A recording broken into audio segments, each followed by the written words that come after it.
Thanks for watching Your Daily Tiger. Just before we get into it, a quick message. I want to tell you we are live streaming on Tuesdays, every Tuesday at about 6 p.m. UK time. I would love to see you in the live stream.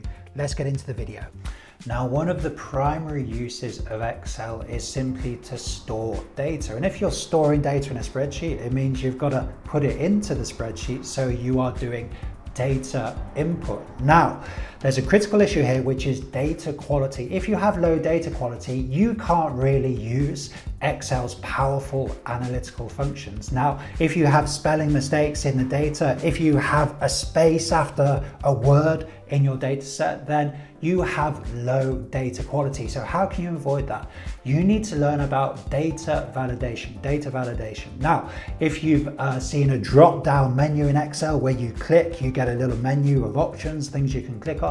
That's an example of data validation. Data validation limits the inputs into the spreadsheet to some predetermined options that you can determine yourself. That's going to give you better data quality. So this is how to do data input in Excel.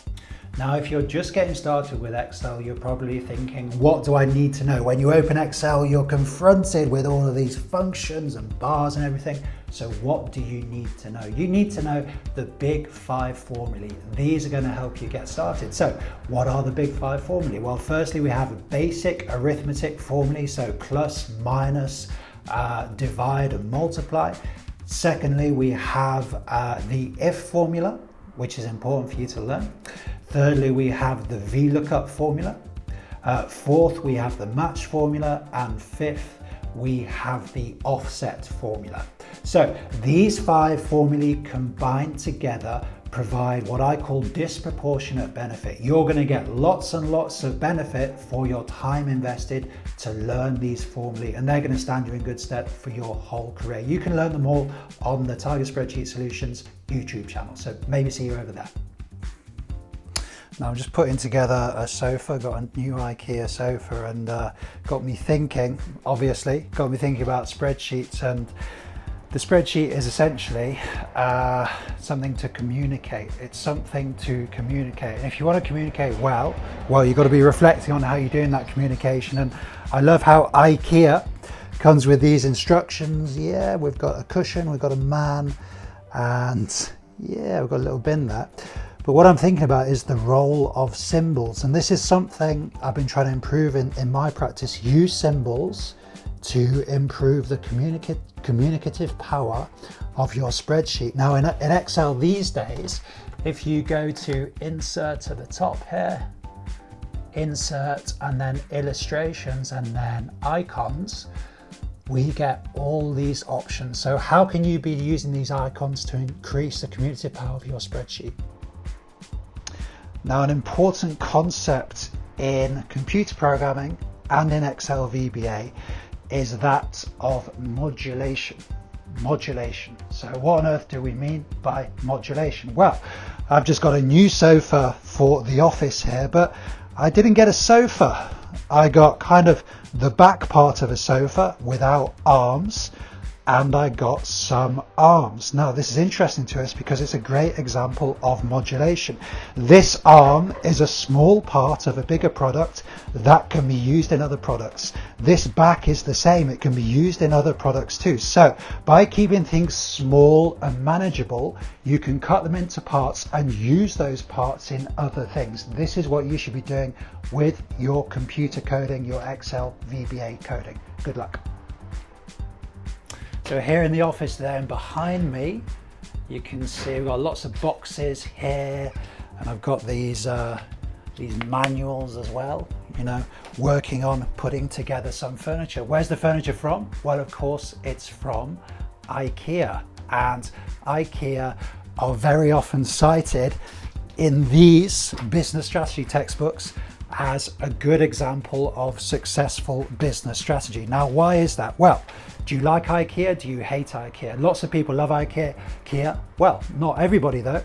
Lots of people out there hate Ikea too. And a really important lesson in business strategy is you only need to serve a few people, and be deliberate about and intentional about the people you don't serve, you know, and don't worry about them. Don't try to serve everybody.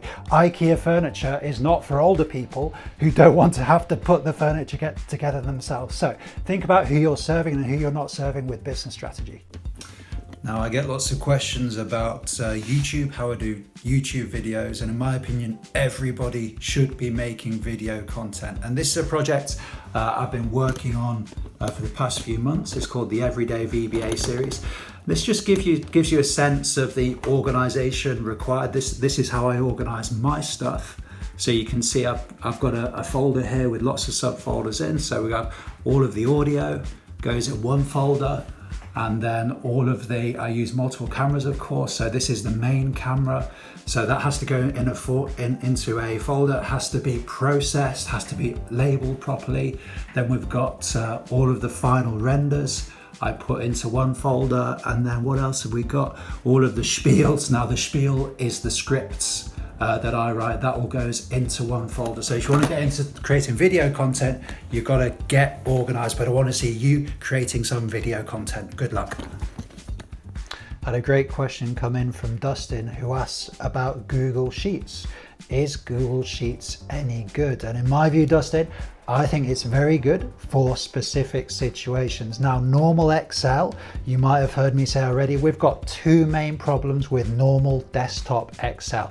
One, the size of data sets, it can't handle very large data sets. And secondly, collaborative working, where you've got different people in different locations, remote working, it doesn't handle that well at all. So Google Sheets deals with that second main weakness of desktop Excel. It allows really good remote working. If you and someone else are in different places working on the same file, it's really, really good. What are the drawbacks? Well, the drawbacks, you can't do really sophisticated stuff yet with Google Sheets. Pivot tables, I don't think you can do.